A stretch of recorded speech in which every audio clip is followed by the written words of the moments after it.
Hello,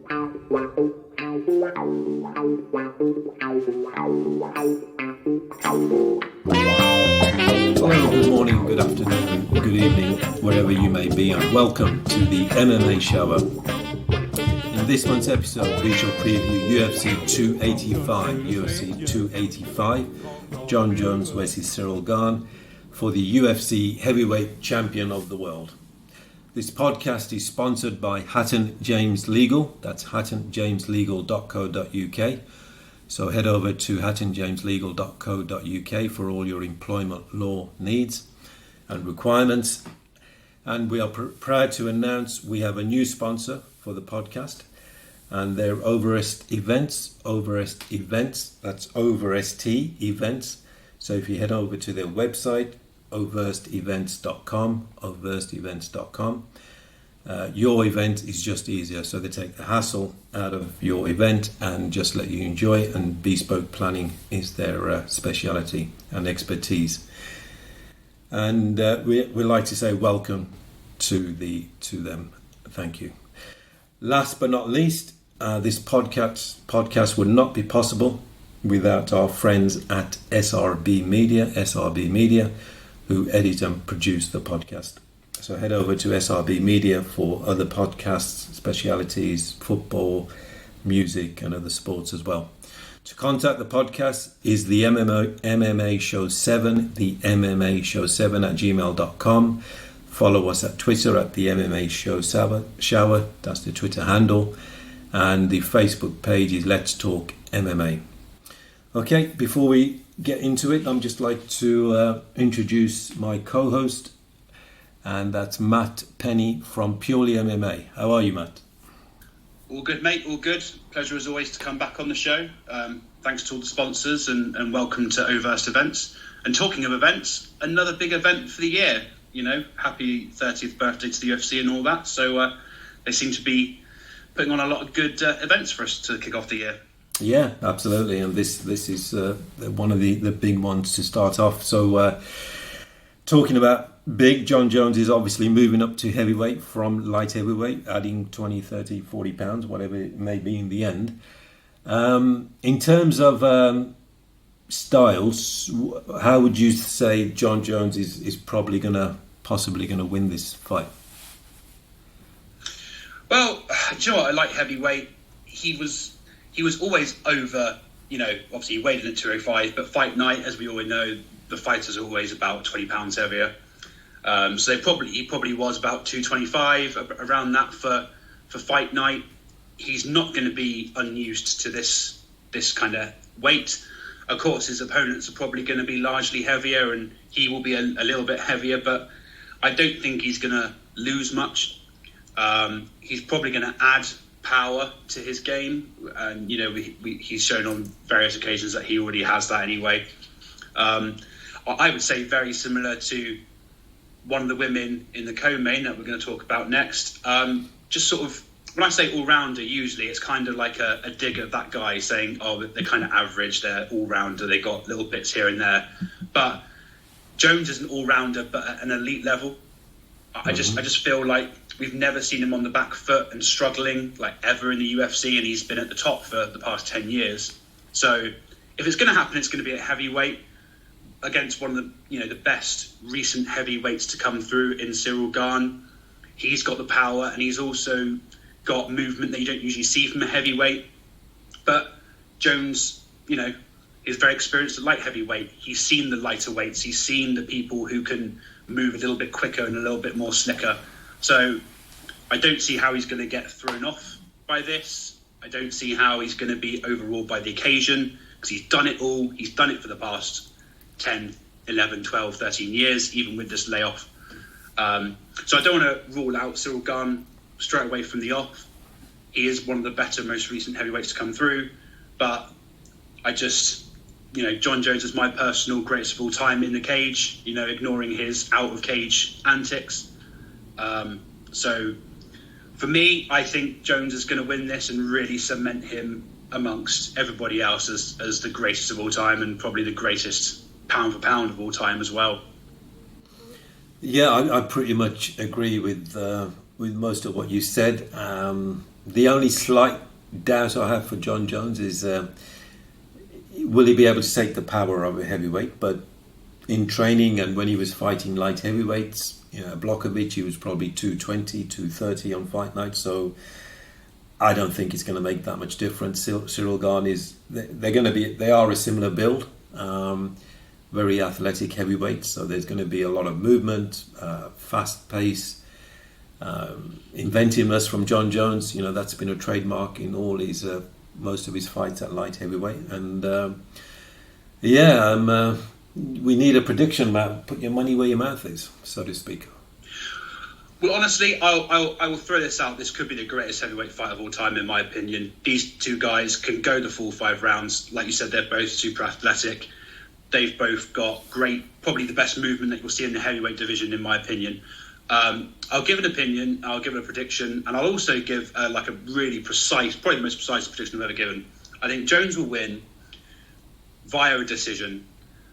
I think that Cyril Gane will wear the most damage at the end, and I also believe that the corner of Cyril Gane in between rounds 4 and 5 will be saying these words, probably in French, but this version in English.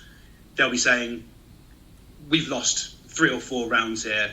We really need to knock this guy out or take him out in the 5th." That's what they'll be saying, because that's what's going to happen. It's going to be dominant. Jones will probably win 4 or 5 rounds, damage on both sides, but Cyril Gane will wear most of it at the end. So Jones win by decision. Wow, that was extremely precise, and anyone would think you've been in Jones's camp or something, or spying on him, but no.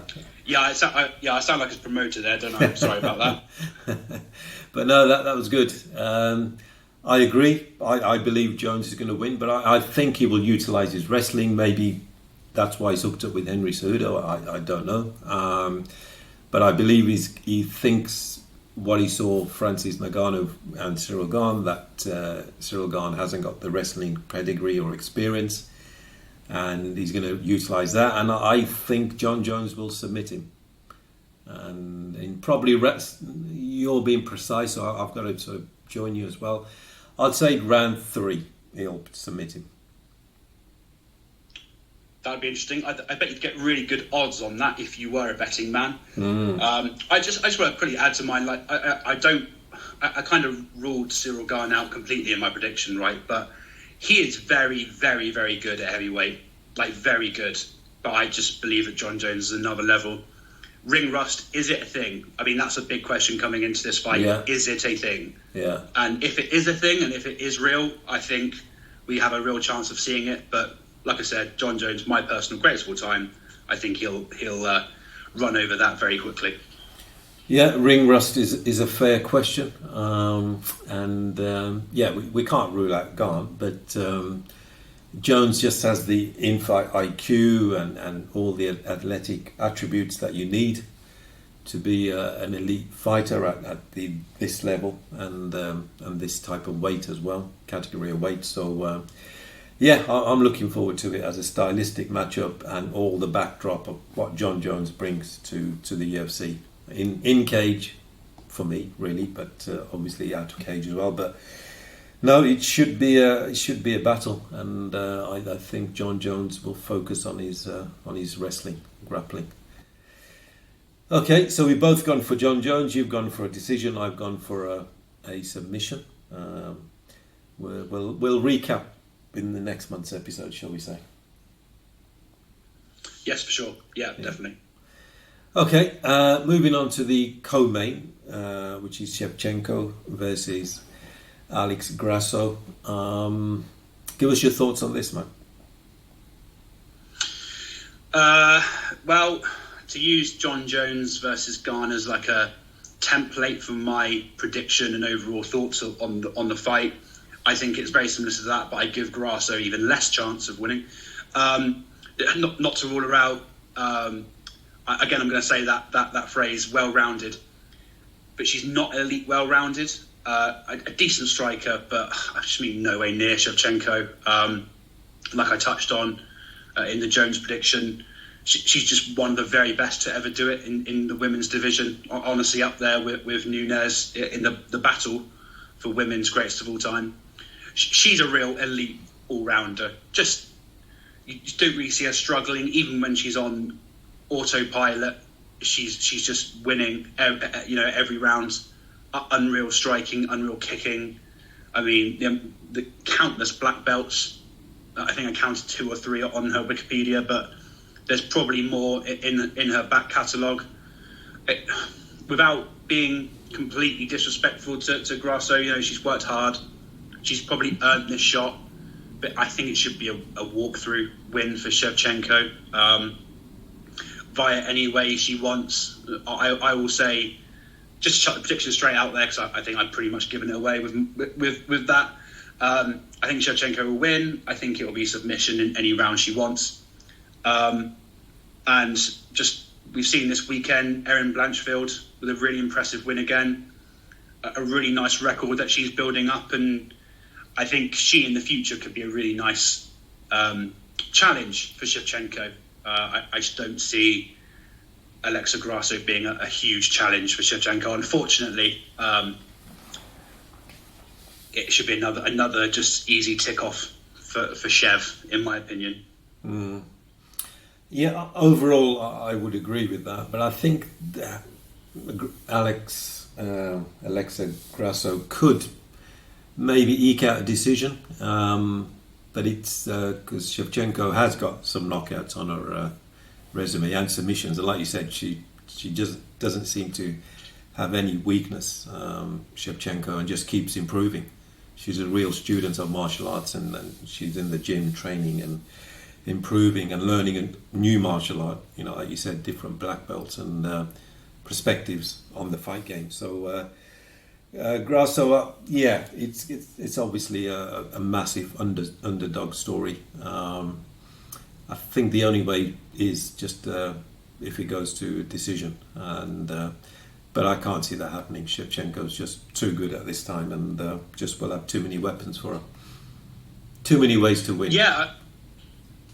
Yeah, for sure. I mean, just looking at Shevchenko's record, and since 2010, only losing twice, and that twice is to the same woman. Yeah. The second fight, arguably not a loss. But you can probably put this fight alongside Nunes and her loss and say, well, it's very similar. The underdog favourite kind of betting lines are probably very similar. But even with Amanda Nunes, you always thought, if you can weather that storm with Nunes and sort of survive her striking, you've got a chance to beat her.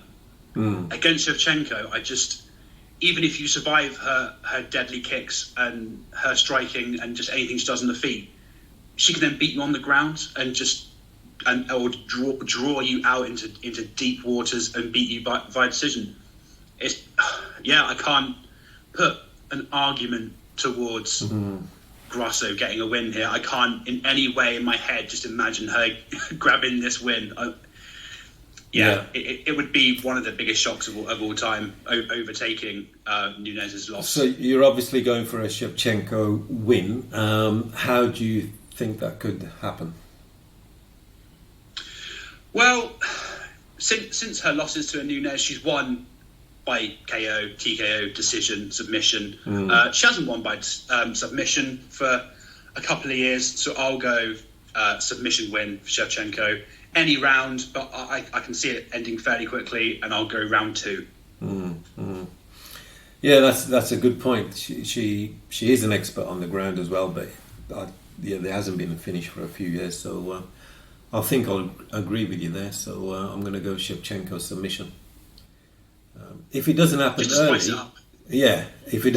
early, then I think Grasso could win. But no, I'm going to go Shevchenko submission as well. The thing is, I just think Shevchenko she's if they do survive her and just take her through and they don't get finished, I think she's just more than happy just to piece them apart and grab the decision. But that's a good point. She hasn't got a particular ego that if she thinks, okay, I'm not going to knock this person out, I'll just pick them apart and step by step, kick by kick, punch by punch, dismantle them. I hate to predict her winning because I hate that stupid dance that she does at the end of her fights when she wins. I really hate it, but I feel like we're going to see it a lot more. Yeah, for a couple of more years at least. Yeah. Oh, at least, yeah. Okay, before we move away to the world of MMA news and UFC, just like to mention Bo Nickel. Now, he has made a bit of a sort of a storm coming into UFC. He was on Dana White's Contender Series. That's a channel, the route he came through, and he's a decorated American wrestler, NCAA. I think 3 times he's won it. I don't think he ever went to the Olympic because he's still quite young, so maybe he thought MMA is his route to fame and fortune. And he's got 3 wins, 2 by submission, so he's got a grappling game as well, not just takedowns and defense, which is essentially what American wrestling is, and he's got a knockout, but obviously as he moves up, opponents are going to get better. So what do you think about, if you've got any opinion on Bo Nickel?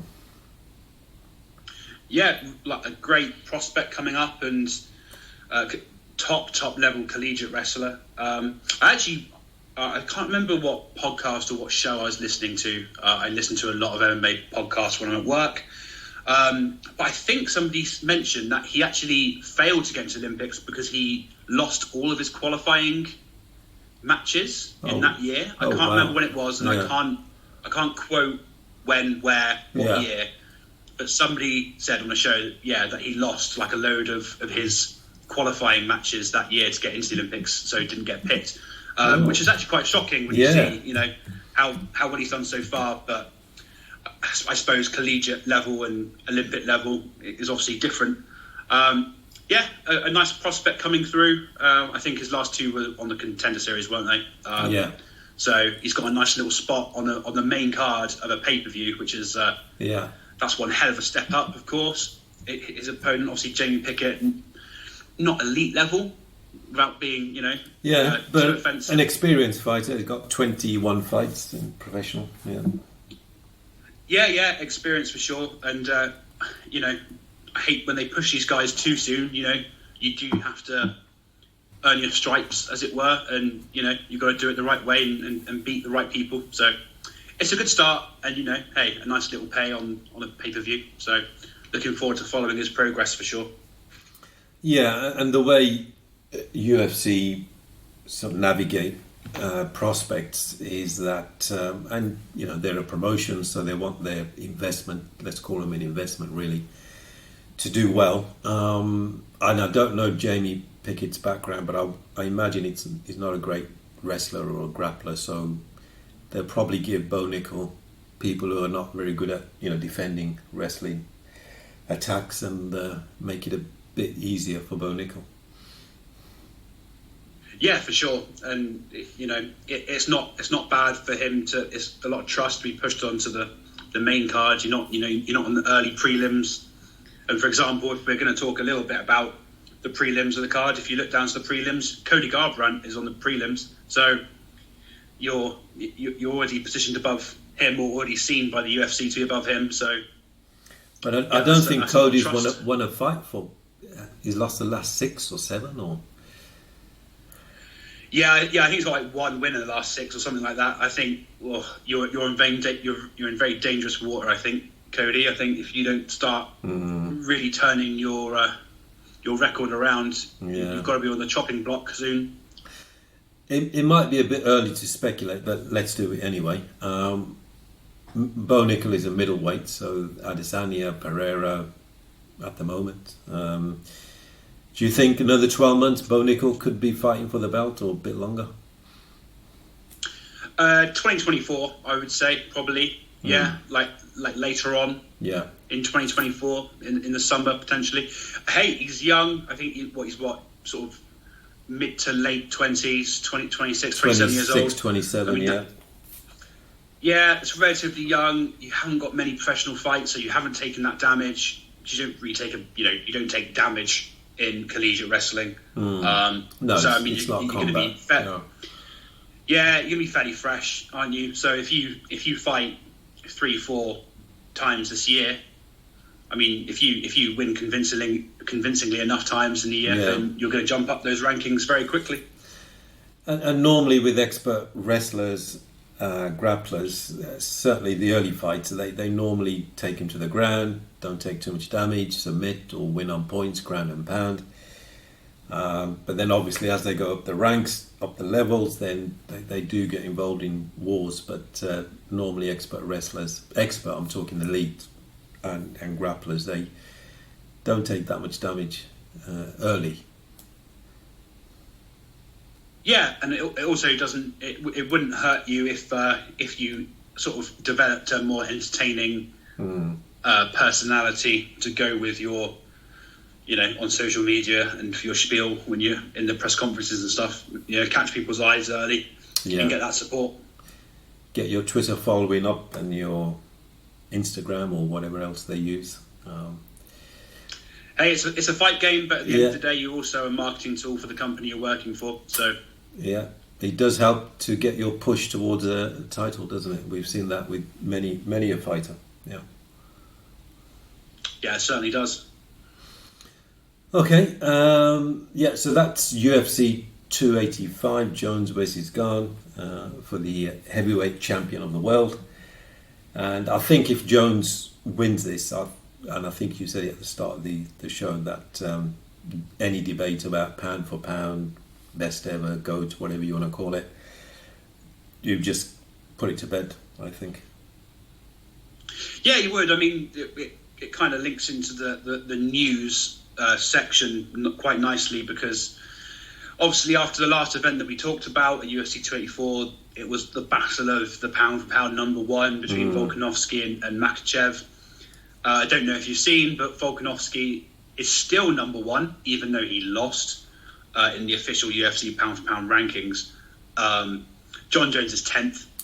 Honestly, I would say if John Jones won, I would jump him all the way up to the top personally. Yeah. But yeah, Volkanovski's there now. I don't know what your feelings are on the pound for pound. They try and treat the pound for pound as a level playing field, don't they? A level battleground where no weights are included, and it's basically their way of saying you're the best of all weights. Whether you agree or not that Makhachev won or not, at the end of the day, he got the W officially. So I would put him at number one, even though I think that Volkanovski did win it and came out with less damage.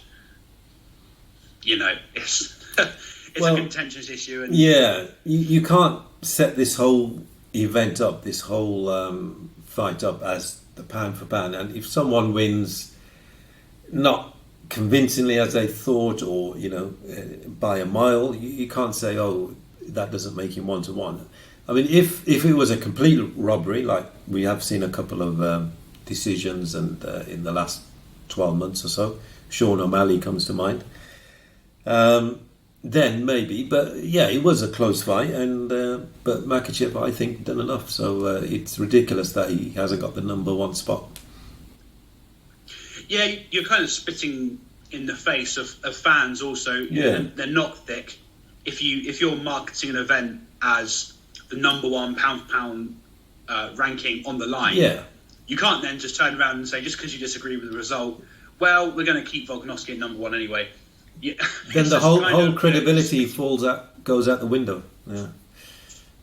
Yeah, and we know that Dana lies. That's rule number one, right? Dana White lies. I don't believe you. I don't believe you. He lies. Yeah. You definitely do. You can't just have a marketing machine like the UFC push out that pound for pound number one fight for God knows how many, like 2 months, and then just ignore it. I think that's a bit of a kick in the face to a lot of people. But yeah, and you have to remember, pound for pound, you just, it's still almost. I mean, you can bring out records and statistics, but it's still opinion, when you get to that, because you can't prove it. You can't say to Volkanovski, okay, fight at light heavyweight, fight at heavyweight, win, and then you're the pound for pound. That's the only objective way you can do it, is a fighter goes through And in boxing, they have Manny Pacquiao went up 5 weights, Mayweather went up 3, Oscar De La Hoya. In boxing, I think because the weights are closer, they can go up 3 or 4 weights quite easily. But in UFC, there's a big gap between the weights, and you can't objectively prove it. So it still is opinion at the end of the day.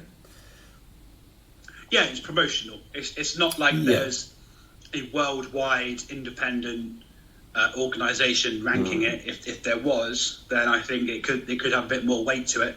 But at the end of the day, it is a bit like it's like me and you in the pub having a discussion and saying, I think this guy's the best, and you say the other guy's the best, and then one of them is the best because we say it. Well, there's a bit more than that. Yeah.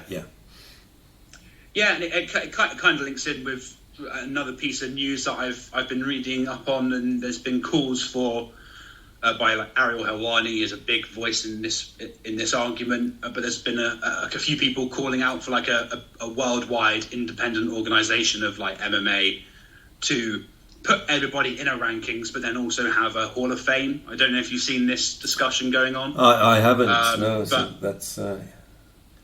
There's kind of a belief that like the UFC Hall of Fame is turning into sort of a bit of a WWE Hall of Fame. Like, it's just UFC picking out guys just in the whole world of MMA and saying, well, they're in the UFC Hall of Fame kind of thing. Yeah, so Matt, that brings us to almost to the end of the podcast, but I do want to just spend a few more minutes on the physical move of Jon Jones moving up to heavyweight. And what I mean by that is he has added weight, so 20, 30, 40 pounds, 3-4 stone, whatever that may be. We won't know until the weigh-ins. And that's going to be, good portion of muscle, but it's not going to be muscle. There's going to be some fat. You can't add muscle without adding a bit of fat. And vice versa, just for a side note, you can't lose muscle or weight without losing muscle. But he's moving up in weight. Physically, where do you think the benefits are? Where do you think the drawbacks are for Jon Jones? Well, Joe, like you said, we don't know how much weight he's going to put on. We have to wait until weigh-ins to see it specifically. But do you know what? The light heavyweight division was weird anyway, because I feel like 90% of them were kind of heavyweights trying to shrink them down into a smaller division anyway. And then come fight night, as you know, in most divisions, they are like 20, 30 pounds heavier. So honestly, I just don't think, he's taken 3 years out, right? I know some of it's been through his out-of-cage antics, but, he seems to have done it the correct way. His training videos look really good, and all the commentators seem to be saying that he seems to have done it the correct way. So you would think with his team around him, you'd think that his power should transfer well enough. He always seemed to have it anyway. And like I said earlier, he's just an elite all-rounder. He is just that good. So I just think that this should be almost like a very small stepping stone for him. Of course, you are probably going to get slightly heavier hitters in the heavyweight division.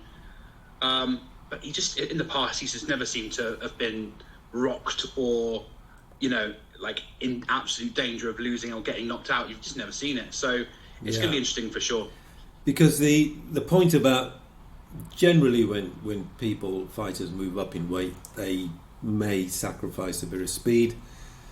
And vice versa, when you come down in weight, you probably gain some speed. But with Jon Jones, and you made a good point about light heavyweights are really sort of smaller heavyweights, and they don't really want to fight in the heavyweight division because they're giving up 20-30 pounds, so they shrink down to 205 and lose 20-30 pounds. Apparently Jon Jones walks around, or used to walk around, at 220, 230 pounds. So if he comes in at 240, he's added 10 pounds, so it's not actually added 25 or 35 pounds.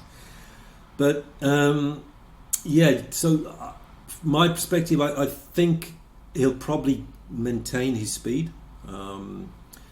Obviously his range is not going to be affected. He's still going to have a massive condor-like wingspan of 86 inches or whatever it is, the eagle type wingspan. But power, he'll have more power for sure because he's putting on more muscle. He's doing his weight training. He's doing all the very basic, very good weight training exercises, powerlifting exercises, deadlift, squatting.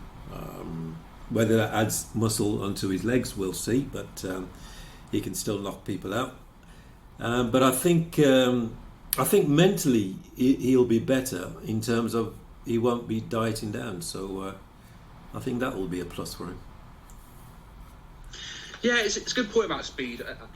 I think in every other weight division, you'd think that speed does kind of have a big effect, but it's almost like the heavyweight.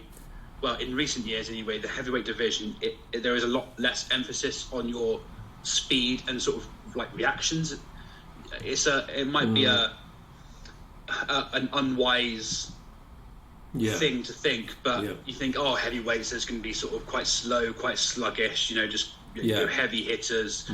And some of them are like that, Tai Tuivasa and Derek Lewis, and we've had all, but this is why I think John Jones and Cyril Gane is a great matchup, because they are both very similar in terms of they do actually have kind of movement not used in the heavyweight division in recent years. So if he can keep that light heavyweight sort of mobility and movement, I'm sure he will. But obviously he is now 3 years older now as well, not forgetting his age. I think he's going to be dangerous. He could be a kind of almost like DC and just take it in his stride and not really and sort of be unaffected and carry on his greatness. Yeah, I think the him not dieting down, I don't recall any problems he had dieted down to 205, but losing 20 pounds or whatever he did lose, is never easy, I don't think. So that will be in his favour. From a mental perspective, preparing, he can focus fully on his mental game. He's a very good strategic fighter, IQ fighter. He does strategize with. I'm not sure how much the Jackson camp are still, influencing him, because he's gone to Henry Cejudo, but he is a very cerebral fighter, and he does like a strategy. He's tried different things. His elbows, his long kicks.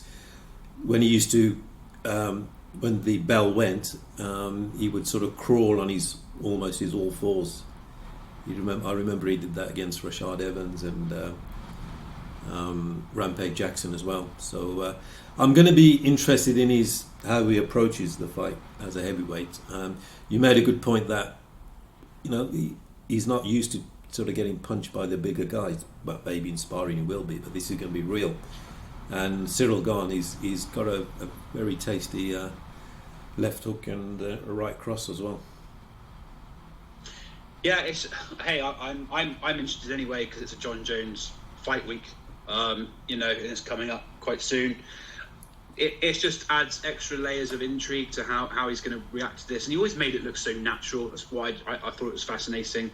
Some guys, they go into the corner and their corner really is like trying to catch up on what's happened in the fight and really trying to adapt their game. John Jones, I always found it was so natural. Like, he knew what was going on.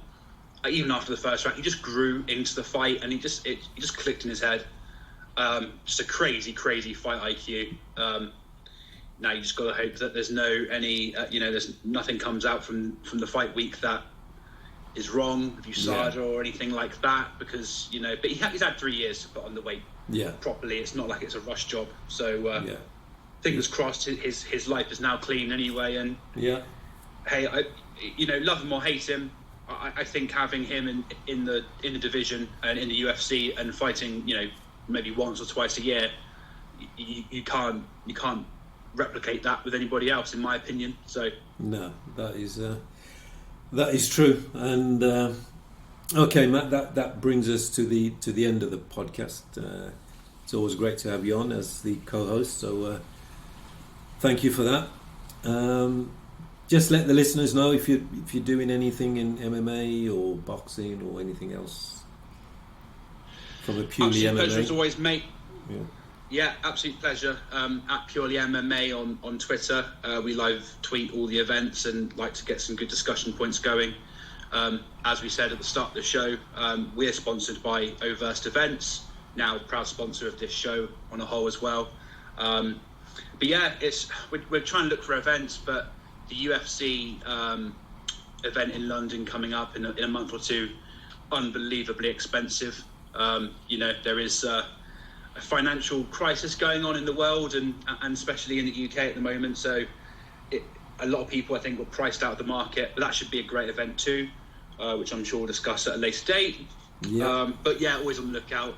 Cage Warriors and sure. Bellator always come to the UK. So fingers crossed for a well-priced event coming up soon, because I'm really keen to get into a live event. But yeah, catch us at Purely MMA. We tweet about all the latest MMA news when we're not on the show.